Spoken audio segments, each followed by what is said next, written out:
자, 51절 먼저 읽습니다. 유다의 여호사밧 왕 제17년에 아합의 아들 아시아가 사마리아에서 이스라엘의 왕이 되어 2년 동안 이스라엘을 다스리니라.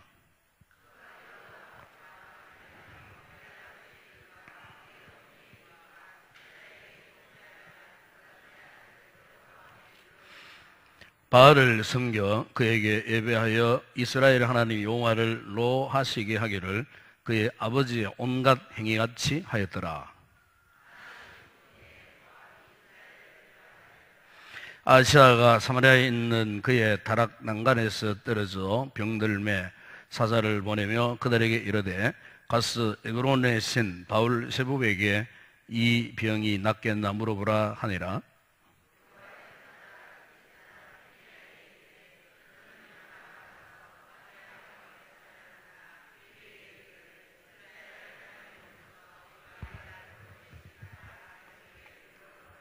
네, 함께 읽겠습니다. 그러므로 여호와의 말씀이 내가 올라간 침상에서 내려오지 못할지라 내가 반드시 죽으리라 하셨다라. 엘리야가 이에 가니라. 여러분, 블랙아웃이라는 그 말을 아십니까? 블랙아웃.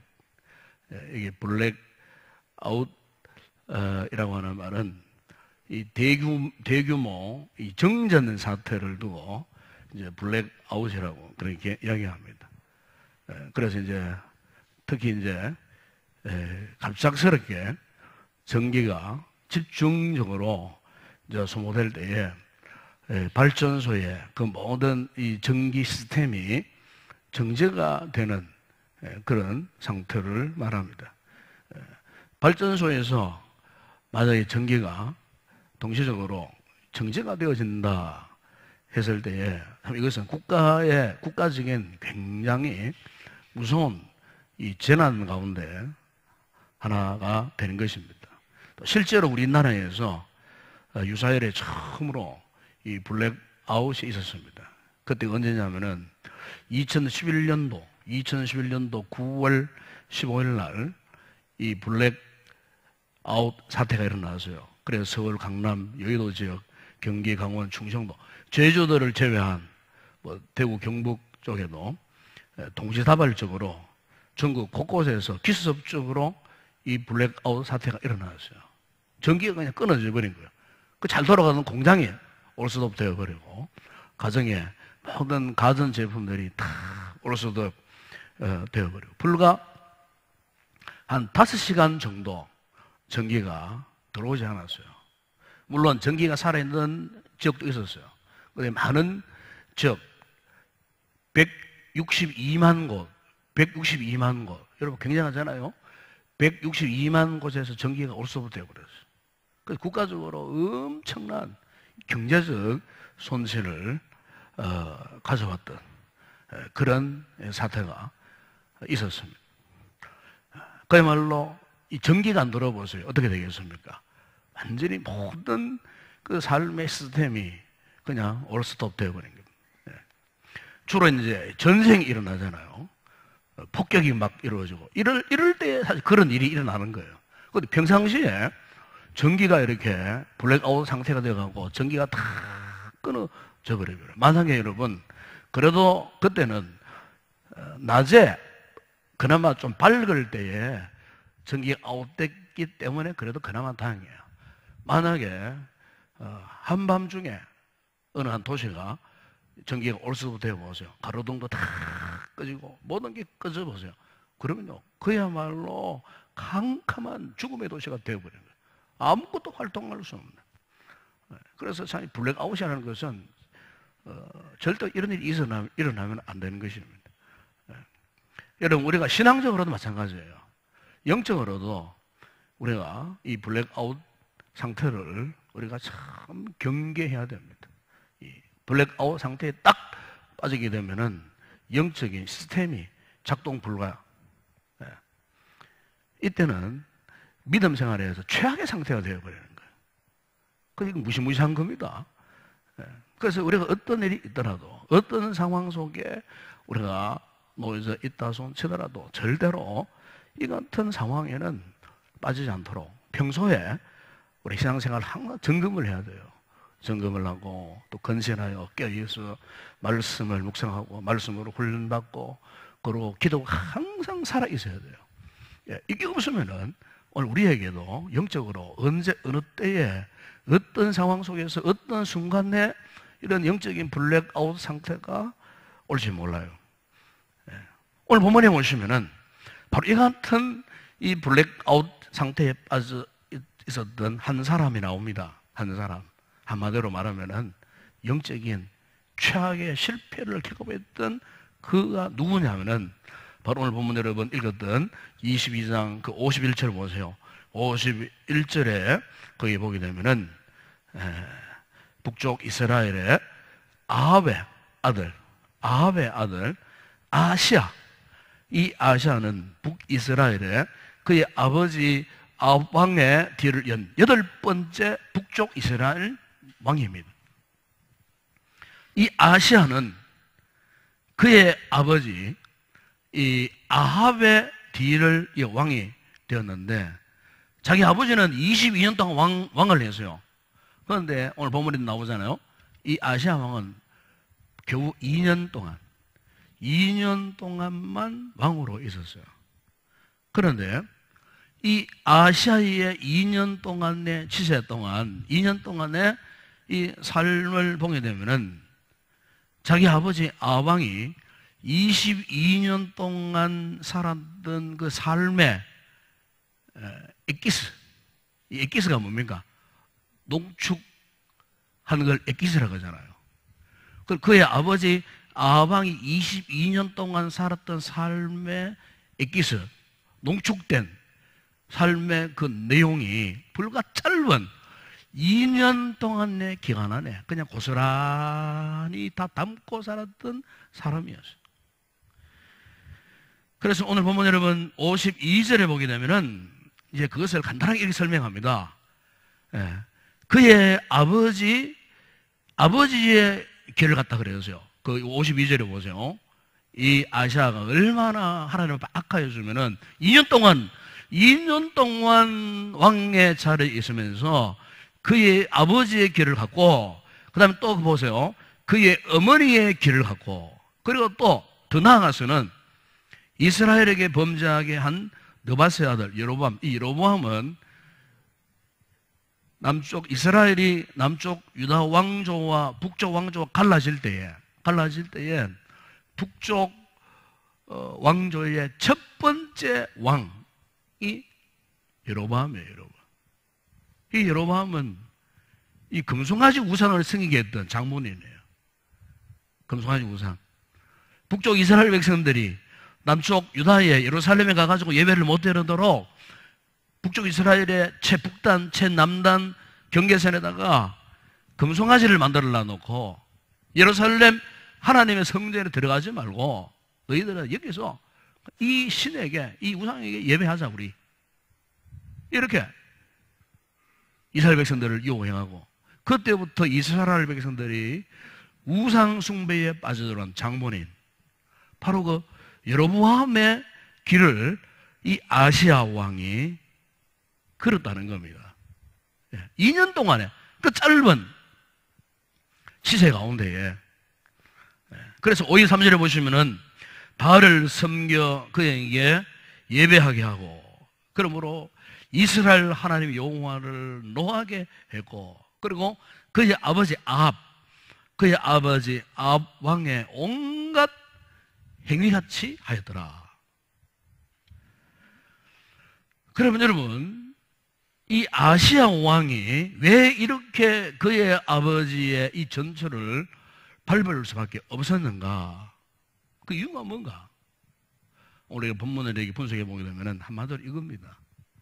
아시아 왕은 이미 영적인 귀가 닫혀버린 상태였어요. 영적인 귀가 닫혀갖고 듣지 못하는 상태.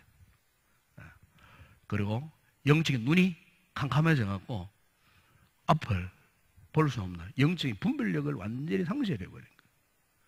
여러분, 영적으로 건강한 사람들의 특징이 뭐냐면은 어떤 고통 문제가 올 때 그런 가운데에서도 그 사람은요, 하나님의 음성을 들을 수 있는 사람. 그 사람은 그 신앙이 건강한 사람이에요. 어떤 상황 속에 있다 할지라도. 그 유명한 C.S. 루이스라고 하는 영국의 유명한 이 기독교 문학가 아닙니까? 예, 그분이 쓴 책 가운데 뭐 여러 가지 아주 중요한 책들이 많아요. 그 가운데 하나가 이 고통의 문제라는 책이 있어요. 그 책에서 이 C.S. 루이스가 고통이란 뭐냐? 고통이란 하나님의 음성을 들을 수 있는 확성기다고 그렇게 이야기했어요. 그렇게 표현했어요.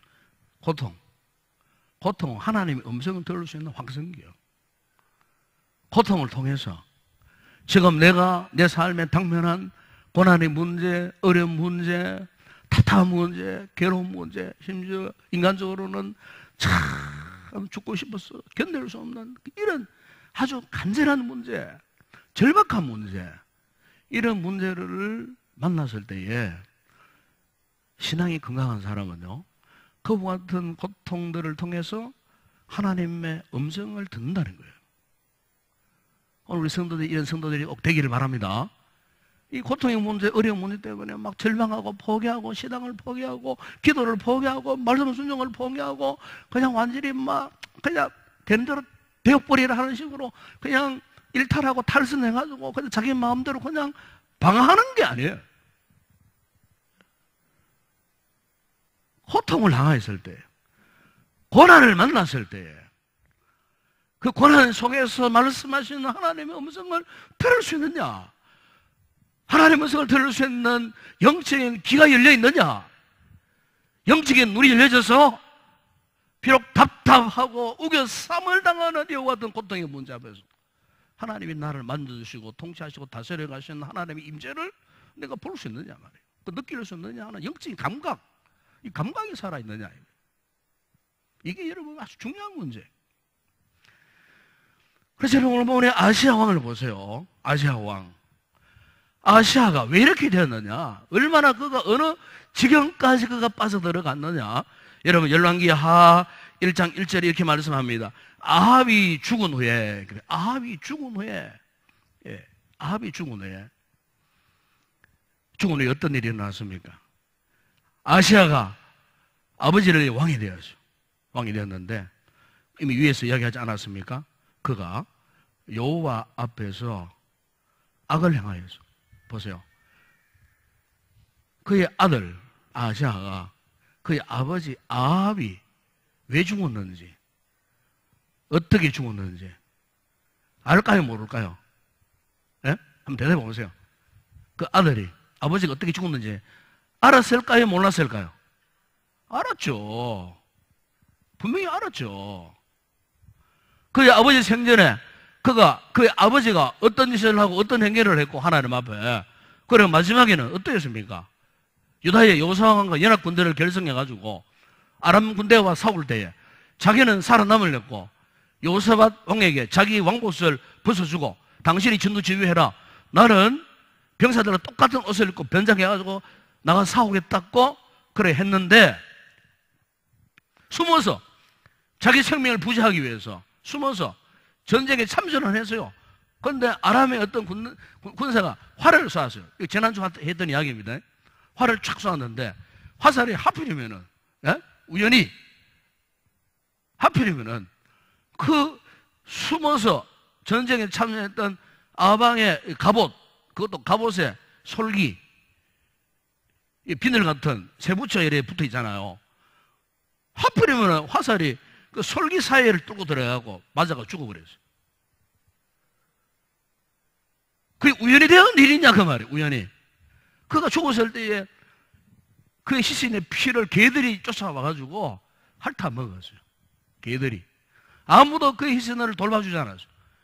아마 개들이 와서 피를 핥아 먹었다는 말은 들개들이 와가지고 아방 시신을 다 뜯어 먹어버렸어요. 참, 여러분. 왕이 죽으면은 열왕의 묘소에 들어갑니다.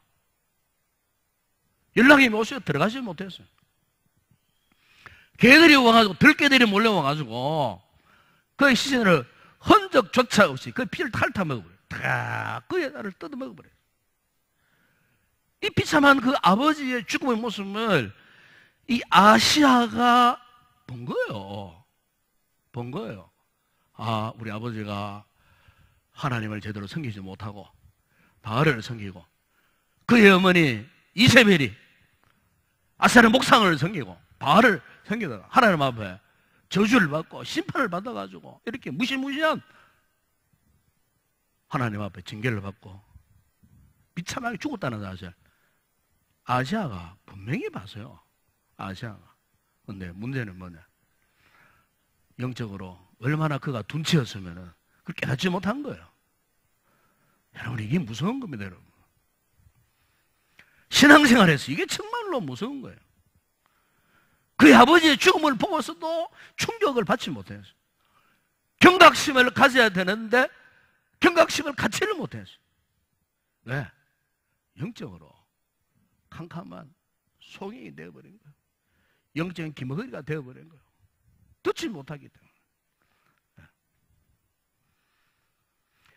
그리고 오늘 본문에 보시면은 열왕기하 1장 1절을 보세요. 이렇게 아합이 죽었어요. 이런 모습으로. 그 다음에 두 번째가 뭐냐, 모압이 이스라엘을 배반했다 그래요. 모압이 이스라엘을 배반했어요. 우리 이스라엘 역사를 보게 되면은 이스라엘이 한때 잘 나갈 때 모압을 속국으로 삼았어요. 바로 이 본문의 배경을 보게 돼요. 모압이 100년 동안, 100년이 넘는 세월 동안 모압이 이스라엘을 속국으로 섬겼어요. 100년 동안. 여러분, 우리나라가 일제에 36년 정도 통치를 받았잖아요. 그것도 그야말로 참 우리 민족의 스라린 과거 역사예요. 그렇죠? 예. 일제가 우리를 36년 통치했을 때 그 잔재가 아직도 남아있어요. 우리의 생각이나 의식이나 삶의 방식이나 언어 가운데 아직도 일제의 잔재가 그냥 그대로 남아있습니다. 물론 다 남아있지 않지만 한 번씩, 예? 부시불식간에 일제의 잔재가 나옵니다. 우리의 말에도 한 번씩 나오잖아요. 일제, 일본말, 그죠? 일본말 아시죠? 예. 그런 말도 한 번 툭툭 나와요. 선조들로부터 항상 듣고 살아가지고, 그러니까 겨우 36년 동안 일제의 그 통치를 받았는데도 아직까지 이렇게, 예? 70년이 지났음에도 불구하고 여전히 일제에 남아있는데, 하물며, 보세요. 이스라엘 백성들이 모압을 100년 동안 통치를 했어요. 100년 동안. 100년 동안 조공을 받아들이고 100년 동안 완전히 이스라엘 속국이 되었던, 그런데 바로 그 모압이 배반을 합니다. 배반을 하는 거예요. 여러분, 이것은 보통 사건이 아니에요. 보통 사건이 아니에요. 그러니까 아시아가 이런 것을 보더라도 영적으로 빨리 깨달아야 되는 거예요.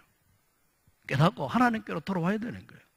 뿐만 아니고, 여러분 또 오늘 본문에 보게 되면은 그가요, 2절에 나오잖아요. 2절에 아시아가 사마리아에 있는 그의 다락난간, 이 다락난간이라고 하는 거는 이 왕이 특별히 이제 쉴 수 있는 안식처, 요즘으로 표현하면 안과 비슷한 그런 곳이에요. 왕이 있으니까 어떻게 했습니까? 왕의 그 특수부대들이 이제 왕을 호위하고 지키겠죠. 그렇죠? 그러니까 외부인들은 절대로 침입할 수 없어요. 외부의 적들이 절대로 침입할 수 없는 그 왕의 호위무사들이 이제 그 왕을 탁 지키는 이런 상황 속에 이제 왕이 아마 좀 쉬려고 안가에 간 것 같아요. 그런데 하필이면은 다락난간에서 떨어져 버렸어요. 다락난간에서 떨어져갖고 성경이 그런 말씀하지 않습니까? 병들매. 왜 하필 외부적인 어떤 침입자가 와서 위기를 한 것도 아니고 그 안락한 곳에 철저하게 보호받는 왕의 안가에서 뭐 어떻게 그렇길래 다락난간에서 떨어져 병들었어요. 일어나지를 못하는 상태예요.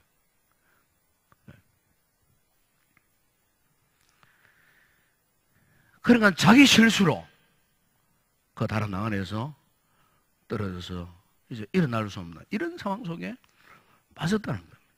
네. 여러분 보세요. 아시아가 이런 일들을 쭉 이런 일련의 사태, 거의 아버지의 죽음의 모습, 그리고 모압이 100년 동안 속국으로 있다가 배신하고 이렇게 떠나버린 이와 같은 상황, 그리고 또 다른 당간에서 떨어져 가고 이제 왕으로서 도저히 어떤 할 일을 할 수 없을 정도의 병석에 누워있는 이런 상황 속에 빠지면요, 영적으로 건강한 사람 같으면은 깨닫게 되는 거예요. 그렇지 않겠어요? 깨달아야 되는 거예요. 근데 깨닫지를 못해요. 여러분, 오늘 우리의 믿음 생활 속에서도 이런 모습이 있어요. 아시아와 같은 이와 같은 모습. 그가 얼마나 교만했으면. 한마디로 이겁니다. 교만한 거예요. 그 마음이 완악한 거예요. 그 심령이 메마를 대로 메말라버린 거예요. 은혜가 없어요. 은혜. 한가닥에 은혜의 햇살만 이렇게 비춰줘도 그걸 깨닫게 되는 거예요. 회개의 마음이 일어나는 거예요. 아, 내가 이래서 되겠나. 하나님 앞에 두 손 들고 눈물 흘리고 회개하고 하나님 앞에 바로 서기를 결단하는, 이게 온다니까요. 영적으로 건강한 사람은 얼마나 그 마음이 악독해졌고 교만해졌으면 수없이 1단계, 2단계, 3단계 수없이 많은 이런 위기적 환경을 만나도 전혀 그는 깨닫지를 못했는데 겨우 결정한다는 것이 무엇을 그가 결정했느냐 하면은, 보세요. 그 2절에 나오잖아요. 2절에 그의 신하들을 에그론의 신 바알 세부부에게 보내었어요. 바알 세부, 예. 귀신의 왕 바알 세부. 우상. 아마 가장 용환하던 우상이, 가나안 땅에서 가장 용하다는 우상에게 그 신하들을 보내갖고 자기 병이 낫겠나 물어봐라. 신하들을. 예? 하나님께서 오실 때에 이런 사람은 제가 이제 생각해 본 거래요. 얼마나 답답하시겠나. 제가 이런 생각을 해봤어요. 만약에 내가 하나님 앞에 이런 모습으로 살아간다면, 예? 저 영적으로 전혀 깨달음이 없고 마음은 계속 교만하고 완악하고 바늘로 찔러도 피가 나오지 않을 정도의 그와 같은 악독한 마음으로 세상적인만 추구하고 말이지, 세상적인 방법 원리로만 살려고 막 따라가고, 뭐 조금만 어려움이 오면 원망불평하고 쉽게 낙심해버리고 기도의 줄을 끊어버리고 말씀에서 떠나버리고 했을 때에, 영적으로 하나님께서 보실 때에 얼마나 안타까우시겠, 얼마나 답답하시겠. 바로 오늘 본문에 하나님께서 아시아 왕을 볼 때도 그러하셨다는 거예요. 그래서 어떻게 했습니까? 하나님의 사람 엘리야를 보냅니다. 엘리야를 보내가지고 책망을 합니다. 네가 어떻게 에그론의 신 바알세부에게 물으러 가느냐? 그 2절 하반절, 3절 하반절에 그렇게 말씀하지 않습니까? 네가 어떻게 말이지? 에? 바알세부에게 물으러 가느냐? 그때까지도 돌이키지 않았어요. 회개하지 않았어요. 하나님 말씀이 떨어지면은 회개해야 되는데, 돌이켜야 되는데, 깨달아야 되는데 깨닫지 못하고 계속 그 길을 가는 거예요. 계속 그 길을 가는 거예요. 한번 가보라 그 말이에요. 여러분, 우리 위기를 만났을 때 수없이 말씀이 선포되어져요. 이 목회자가, 설교자가 설교합니다. 말씀으로 검열합니다. 때로는 책망도 하고 빨리 깨닫고 돌아와야 되는 거예요. 계속 그 길로 가보라는 거예요. 어떻게 되는지. 그 마지막 삶의 결과 종착은 뭡니까? 4절에 보세요. 네가 죽으리라 그랬어요. 다시 일어나지 못하리라. 침상에서 내려오지 못할 것이. 불순종의 마지막 극치를 여기에서 보여주고 있는 거예요. 여러분, 우리가 영적으로 깨어있지 못하면은 이런 마지막 결과를 초래할 수밖에 없어요.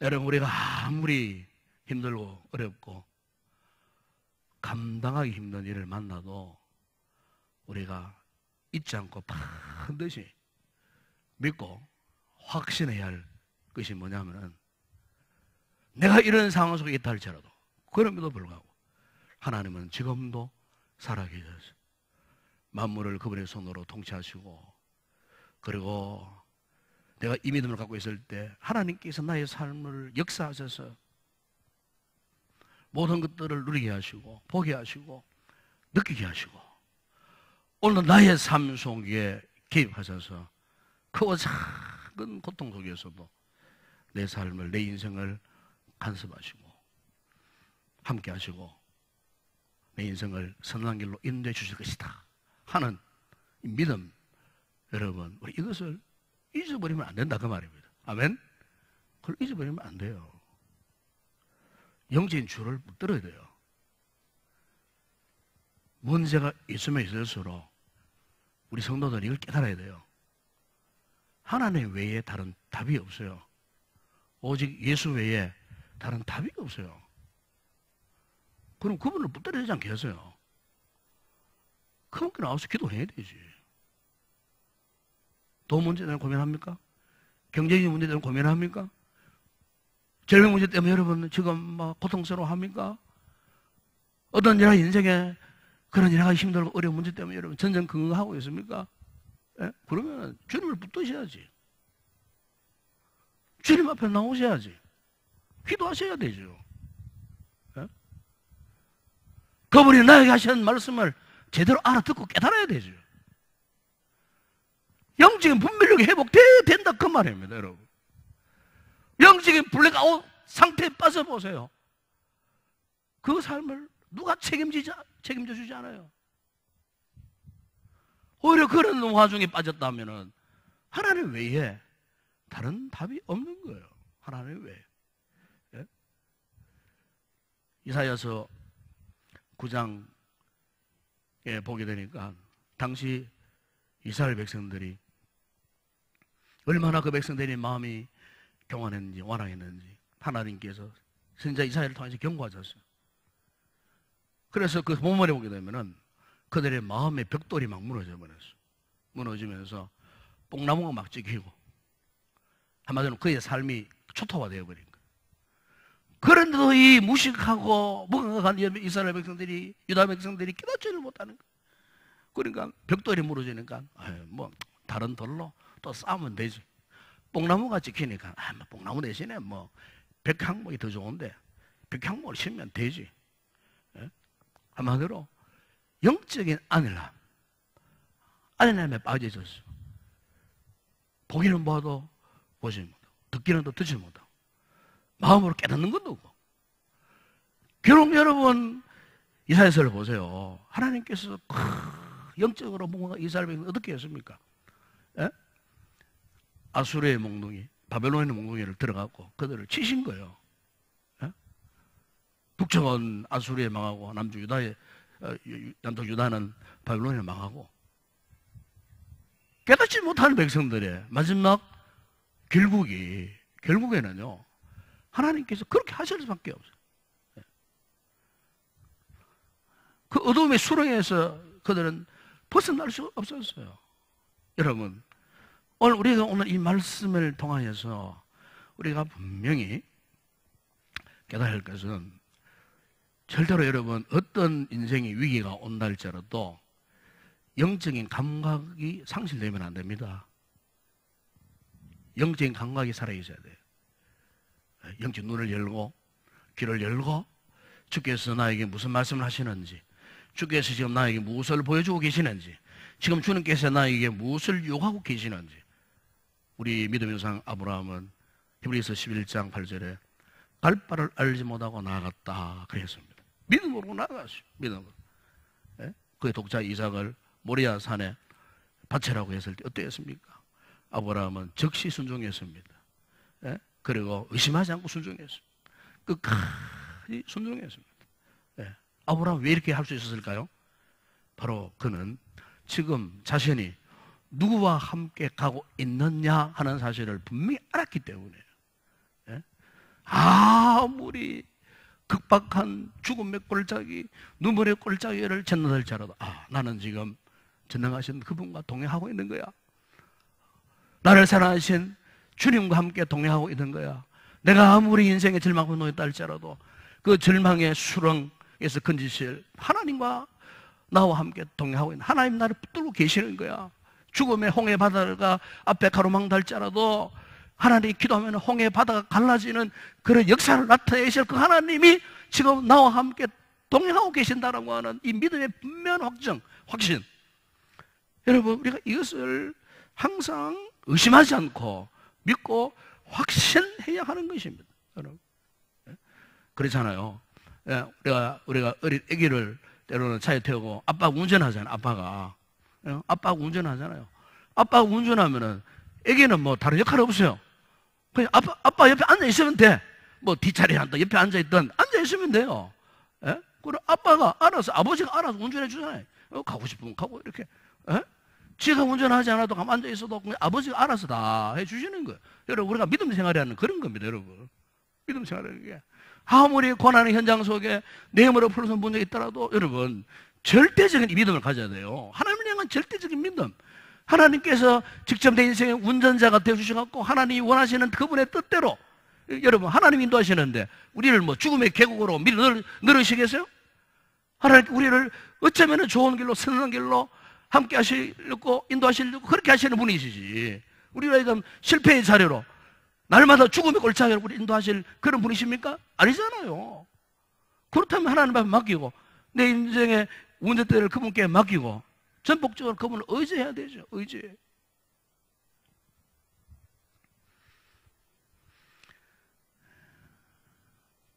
여러분, 사람이 죽을 때 마지막 최종적으로 마지막 순간까지 남는 감각이 있어요. 그 감각이 뭐냐면은 듣는 감각입니다. 듣는 감각. 제가 서울에 있었던 교회에 아주 존경하는 장로님 한 분이 계셔요. 그 부인이 뇌암으로 이제 의식 불명 상태예요. 거의 뭐 한 10년 이상 세월 동안 서울대 그 중환자실에 계셨어요. 제가 수차례 제가 그것에 신방을 했어요.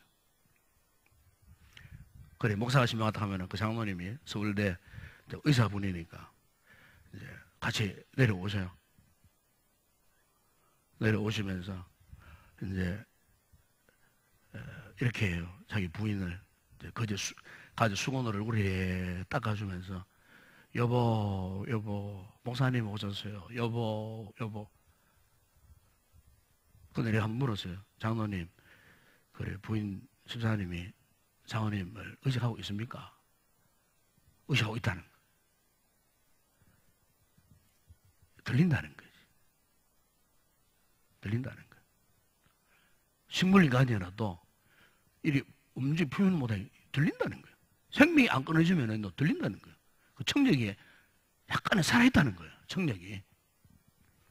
그럼 한 번은 제가 보는 앞에서 여보 막 간절하게 여보라고 막 이렇게 하는데 갑자기 그 여자님 그 눈에서요 눈물이 쭉 소리, 눈물이 툭 소리, 눈물이 들린다는 거예요. 제가 거기에서 여자님의 손을 들고 눈물을 믿기도 했어요. 식물인간 상태에서 그거는 난 움직일 수 없고 표현할 수 없는데 들리니까 대신 눈물로 표현하는 거예요. 눈물. 네. 여러분, 그렇습니다. 오늘 영적 생활에서 정말 중요한 감각은 들려야 되는 거예요. 귀가 있어도 듣지 못하는 영적인 기문의 상태에 있으면 아무것도 행할 수가 없어요. 들려야 되는 거예요. 영적 청력이 회복되어져야 됩니다. 아멘. 영적인 지각이 회복되어져야 돼요. 그러면 우리가 어떤 인생의 문제, 어떤 고난, 고통의 순간에서도 능히 그것을 돌파하고 정복할 수 있어요. 들리면은 답이 있는 거예요. 오늘 사랑하는 여러분, 우리 성도들에게 이 같은 영적인 감각이 회복될 수 있기를 주의 이름으로 축원합니다. 들려지고 보여지고 느껴지는 그런 놀라운 은혜가 이 밤에 찬양할 때, 기도할 때 임하는 놀라운 은혜를 직접 경험하고 돌아가는 복된 성을 내기를 주의 이름으로 축원합니다. 우리 함께